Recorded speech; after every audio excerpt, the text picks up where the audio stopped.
pues llegó la hora de embotellar la cerveza, y el mejor modo de embotellar la cerveza es con una embotelladora isobárica. Una embotelladora isobárica significa que trabaja bajo presión.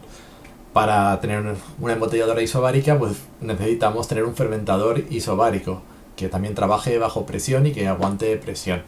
Luego también necesitamos una fuente de CO2 para empujar la cerveza desde el fermentador a la embotelladora. Y también las embotelladoras isobáricas pues primero llenan la botella de CO2 antes de llenar con cerveza para así evitar la oxidación. Algunas embotelladoras de última generación incluso le dan un toque de calor al cuello de la botella para que genere algo de espuma y esa espuma empuje cualquier tipo de oxígeno residual que pueda quedar en el cuello de la botella antes de ponerle un tapón corona, una chapa. La cerveza que embotellamos con una embotelladora isobárica pues tiene que estar muy fría. Cuanto más fría esté la cerveza, pues mejor retendrá el CO2 y menos espuma hará.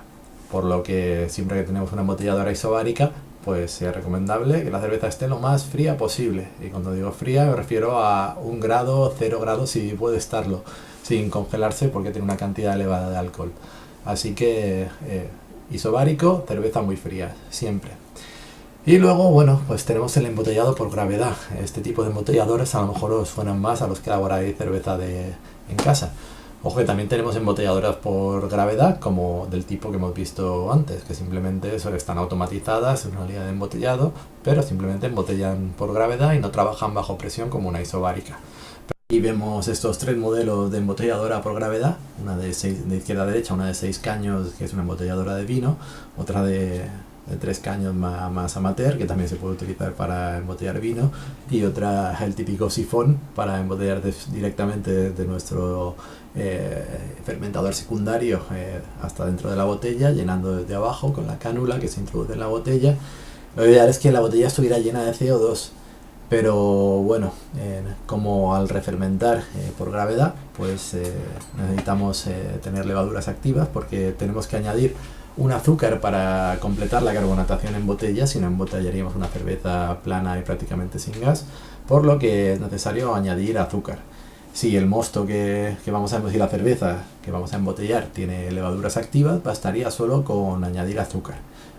Si no tiene levaduras activas, pues podríamos añadir algo de levadura fresca, unas cuantas millones de células en función de las que necesite, para que refermente ese azúcar que le hemos añadido en botella y pueda carbonatar la cerveza en condiciones.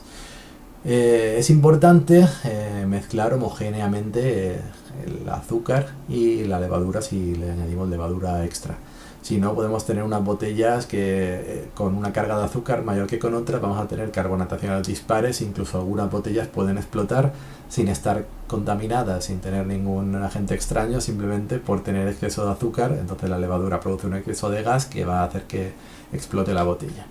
También, para saber si necesitamos añadir levadura o no, es necesario, lo ideal es mirar bajo el microscopio si tenemos la posibilidad, si las levaduras, una muestra del mosto para ver si hay levaduras suficientes para completar esa carbonatación en botella. Si no, tendremos que añadir.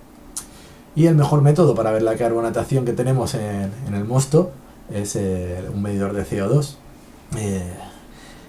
Suelen ser caros. También se puede construir uno más o menos casero. Tienen un medidor de presión y un termómetro. Entonces se deja fluir la cerveza a través de una entrada, se deja fluir un rato hasta que el flujo de la cerveza sea homogéneo, entonces se cierra y se agita.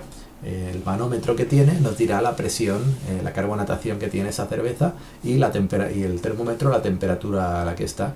Viendo en una tabla la presión y la temperatura, podremos saber la carbonatación que tiene esa cerveza. Y para aquellos que no tengamos un medidor de CO2 disuelto, pues tenemos que conformarnos con hacer cálculos en calculadoras, que podemos encontrar en varias páginas web. Yo recomiendo la de Brewer's Friend.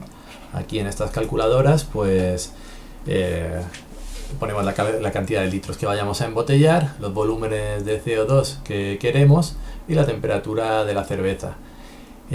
Con estos datos nos da los volúmenes de CO2, el CO2 disuelto que hay en esa cerveza, y así, sabiendo el CO2 que hay disuelto en la cerveza, sabremos cuánto azúcar añadir para llegar a la carbonatación deseada. Aquí a la derecha, arriba de mí, veis una tabla con estilos, varios estilos de cerveza y los volúmenes de CO2 típicos que se esperan en cada uno de esos estilos. En función de la cerveza que elaboremos, pues necesitaremos una carbonatación u otra. Y con esta herramienta pues podemos hacernos una idea y aproximarnos bastante. Como os he dicho, es importante que el azúcar esté bien disuelto homogéneamente en toda la cerveza que vayamos a envasar, porque si no corremos el riesgo de que nos exploten botellas porque unas tengan más azúcar que otras.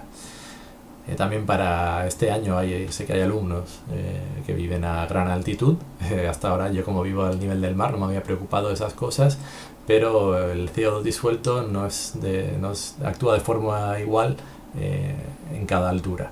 Entonces aquellos que viven en ciudades a gran altitud tienen que añadir un factor de corrección que hay por cada X metros de altitud.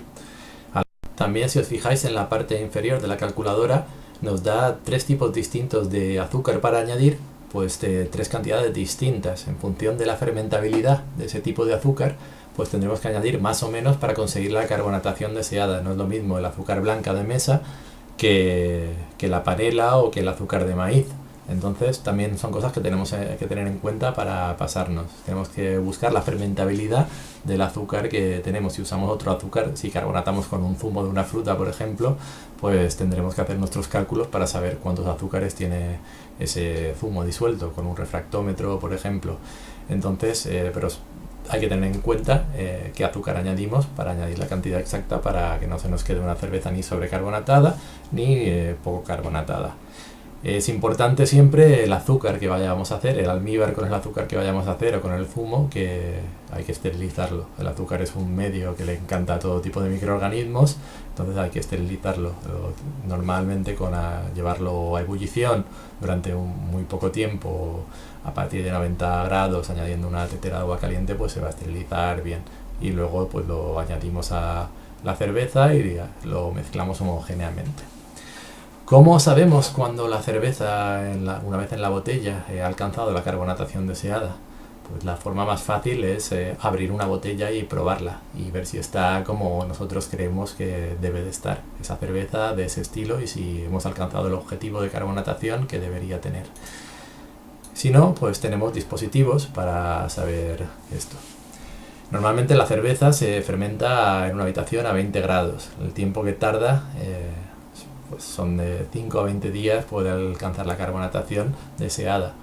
Pero también, aunque alcance la carbonatación deseada, igual que antes, aunque alcance la atenuación deseada en la cerveza, no está lista. Aunque alcance la carbonatación deseada, no está lista. Le sigue faltando un tiempo de guarda, un tiempo para sentarse y acondicionarse, que los sabores se integren. Todo esto hay que tenerlo en cuenta a la hora de saber cuándo la cerveza está lista. Estos dispositivos que tenemos aquí, pues tenemos de 2 tipos. El primero, que veis a la izquierda, es simplemente un tipo de tapón mecánico que le ponemos a un mismo lote de botellas fermentando. Siempre que la mezcla haya sido homogénea, la mezcla de azúcar con la cerveza, pues como tiene un manómetro, ese tapón, conforme vaya aumentando la carbonatación de la botella, la presión del manómetro irá subiendo y nos irá marcando la carbonatación que tiene esa botella en concreto.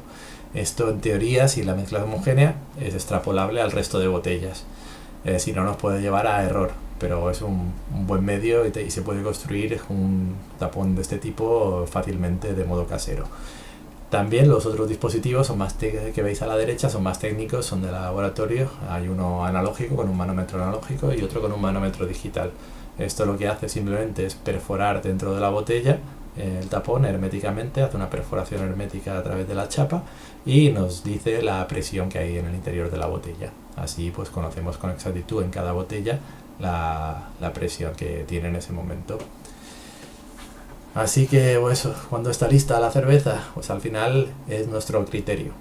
Nosotros somos los que tenemos que decir si la cerveza está como queremos que la tomen los demás o no.